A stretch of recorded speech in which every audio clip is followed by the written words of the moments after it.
Ty King over there going to be talking about the 2020 MLB season, the 60-game sprint we got going on. Tyler, take it away. All right, man. So baseball released their 2020 season schedule on July 6th. It's the first time ever I've seen like a whole television program dedicated to a schedule release for baseball. That's usually not a thing that happens just because it's so long, you never even talk about it. But so that was kind of cool. So here we go. July 23rd on ESPN, doubleheader. We got the Yankees versus Nationals at 7 Eastern, followed by the Giants and Dodgers at 10 Eastern. So that's the first night. And then the following day, July 24th, everyone's playing. And it's full-on opening day celebrations. It's looking great. A couple other interesting dates to note for the season. On August 13th, the Field of Dreams game will be played. So where they filmed Field of Dreams in Iowa, the White Sox and Cardinals will be playing at a field there. If you haven't seen Field of Dreams, fuck you, go watch it, and then back. On August 16th, the celebration of the 100th anniversary of the Negro Leagues will be celebrated. Jackie Robinson Day will be August 28th instead of April 15th. Obviously, that's when it normally is. Interesting day. Why they chose the 28th? That's the anniversary of the March on Washington, which Jackie Robinson was at. It was also the same date that Robinson met with Dodgers owner Branch Rickey to sign his contract with the Dodgers. So it's a pretty significant day as well. And then September 9th is Roberto Clemente Day. So now I'm going to get into my ranks for the top 5 most anticipated series. Looking at everything, there's a few cool series. Obviously, we get some interleague play that we normally would not get. Some good storylines going on. So at number 5, I have the Braves versus the Rays, July 27th through the 30th. So they're going to play 2 in Tampa Bay and then fly over to Atlanta and play that straight through. The reason why I like this one, it's 2 young, exciting teams. They both made the playoffs last year, both lost in the divisional round. They're both kind of that second-tier National League level. You know, the Dodgers and Yankees in their respective divisions are kind of the number 1. So they're kind of the younger teams that are trying to, take over that top spot. And a lot of people are picking the Rays as the dark horse to win the World Series this season. So I think that's an interesting team to look out for. And that's just a good series that pins them up against another good young team. At number 4, I have the A's versus the Astros, August 7th through 9th. These are the top 2 teams in the AL West. I think that the 2 contenders to win that division. What's really interesting about this series in particular, it'll be the first time back in Houston for Mike Fiers, which if you guys were paying any attention to the sign stealing, he was the main whistleblower in that whole thing. So he's the guy that was he pitched for the Astros from 2015 to 2017. And he kind of pretty much sparked the investigation that MLB had into the sign stealing. So it'll be his first time back in Houston since that all went down. So that might be interesting to watch. At number 3, I have Angels versus Dodgers, both August 14th through 16th and September 25th through 27th. The one in August is in Anaheim, and the one to end the season is in LA. Of course, Freeway Series, a lot of us on this podcast are on both sides of this series. Lots of bets. James, I still owe you for the bet we made last year in the Freeway Series. 4 beers, man. Yeah, dude, so, pay up, Tyler. I know, it's bad. We're literally on both sides of the freeway, too. Yeah, it's literally horrible. on both sides of the freeway. Yeah, so obviously that's going to be super fun to watch. What's interesting, there's a total of 9 MVP awards on the same field when those 2 teams play. 3 from Mike Trout, 3 from Albert Pujols, and then 1 from Mookie Betts, Cody Bellinger, and Clayton Kershaw. So a lot of really good players on that field. So it should be a good battle of Los Angeles there. At number 2, I have the opening series of Yankees versus Nationals. First game of the season, we're working off the season, so I'm going to be glued in anyway. It'll be the banner raising for the Nationals from the World Series last year. And we got 2 really good matchups between Garrett Cole, the Yankees, Max Scherzer for the Nationals on the pitching side. On the offensive side, you got Aaron Judge versus Juan Soto. So I think it's a lot of really cool matchups there. Should be fun to watch. And then lastly, my number 1, no question, Dodgers versus Astros. They're playing each other twice, both 2-game sets. of course, World Series matchup.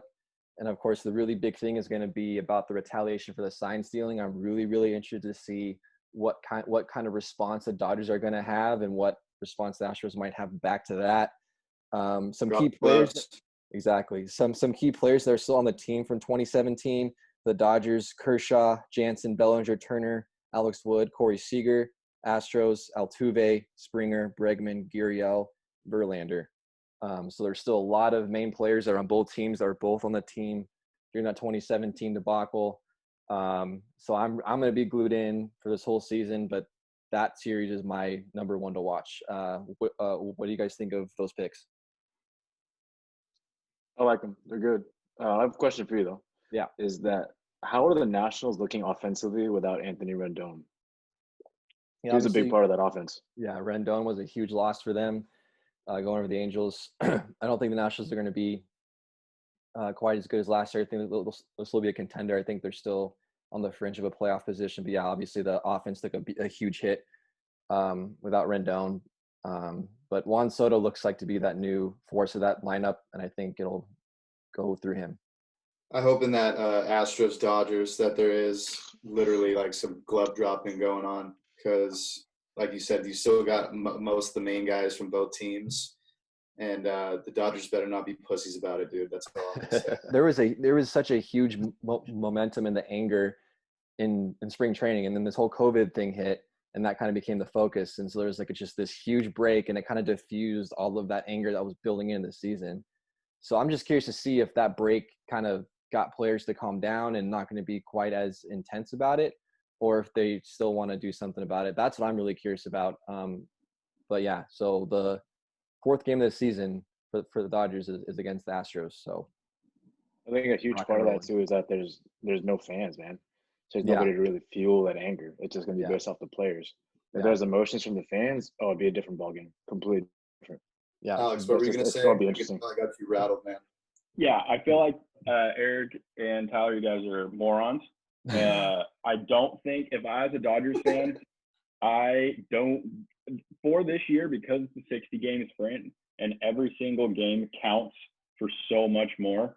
It's pretty much going to be where each game is going to be a playoff game. I don't want Buehler throwing at Altuve and then getting suspended for 5 games and missing a start, because that's like 4 starts in the real world. As much as I hate the Astros, I think it'd be better and more classy for the Dodgers and for the A's and the Yankees to show them up and just beat them down. Push them out of the playoffs. Don't even let them have a chance to make it. Show them I agree. If it was a normal season, I want to see some fights. I want to see people get hit. Obviously you have to do it in a way that's not respectful, but safe.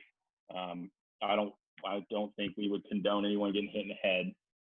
That's pretty dangerous. So as a Dodgers fan, I don't think they should be doing that. They should really just focus on winning. I know we talked about it last time, but anything could happen in the 60-game season. Over 162, I don't think anyone in the NL West has a legitimate shot at the Dodgers or really anyone in the National League. 60 games, if you look back on some of these teams' records, they wouldn't be in the playoffs. Like the Nationals last year, 60 games, they were under 500. They weren't even close to the playoffs. So I don't think getting in a fight, possibly getting guys suspended, it's part of the league mandate with the COVID rules is they're not allowed to fight. So any amount of fighting and any amount of too close a contact, they're going to have to quarantine for multiple days. I think it's a terrible idea. If they're really serious about winning, they shouldn't be doing that. Yeah, I hear you. But I think there's going to be something to happen. I don't know if it's going to be a full-on brawl, but I think there's going to be some sort of retaliation. I don't think it's going to be Walker Buehler that does it, but I think there's going to be some guy that's going to be throwing at a Houston Astros. I think it's just going to happen. But obviously, hopefully, it's not going to turn into a full-on bench clearing brawl, and we don't get suspensions. Because you're right, Alex. Like you definitely have to keep that in mind that it's a very short season, and even being suspended for 5 games is a long time. So it's not something that players can afford. But I expect to see some sort of on-field message that's not related to just being hitting a lot of home runs and knocking them down. I think someone's going to get thrown at some point. What would you do, Tyler? Someone's gonna get thrown out. I don't think they should. Yeah. Like spit in their waters or something? Like spit seeds in their fucking dugout? What would you do to them? Grab their big league chew and wipe your ass with it? Isn't all that stuff outlawed this whole season? Yeah, you're not allowed to spit. You're not allowed to do anything that could possibly. I don't know how they're gonna get away with not doing that. I mean, that's just part of baseball. You know, it's just like at hockey. You throw the Gatorade bottle from one guy to the next. You squirt in your mouth. It's the same thing. Like, yeah, part of that is hard to. It's in their DNA, but they're serious about winning. Then they're gonna have to. Everyone's gonna figure it out. Yeah. I do have one other series I thought is interesting, especially with it's so Braves Nationals. I think the Braves are probably, if they're healthy, the biggest threat to the Dodgers in the National League. But Freddie Freeman has COVID. Who knows if he's going to play? And they lost Donaldson to free agency. Only having Acuna, Soto. I think Nats Braves could come down as really interesting. So any of those matchups, you've got to win your in division, because now 66% of your games are in your division. You've got to win all of those especially since the playoff format's exactly the same. So I think that any Braves National Series will be really intense and super interesting to watch. Yeah, I agree. Does anyone else have any other series that pops out to them that they want to see? I hope Mike Trout plays. That's all I could think about right now after seeing like a little update about that. I know I think he just had a brand new child, so it's going to play a role. Hopefully he's able to play at some point during the season. Yeah, how much money are we putting on those series? What are we doing? Game by game? We'll do game by game. What? Yeah. Angels. Let's do $50 per game. $50 a game? Down. Yeah. They cancel out, obviously. Yeah, they do. Perfect. For sure. Me and you. Anybody else want to bet? Go on. Tyler? Traden. What side are you on? We're on the same team. I know you're wearing an Angels hat right now, but are you actually an Angels fan? Yeah, I Fuck you. Yeah.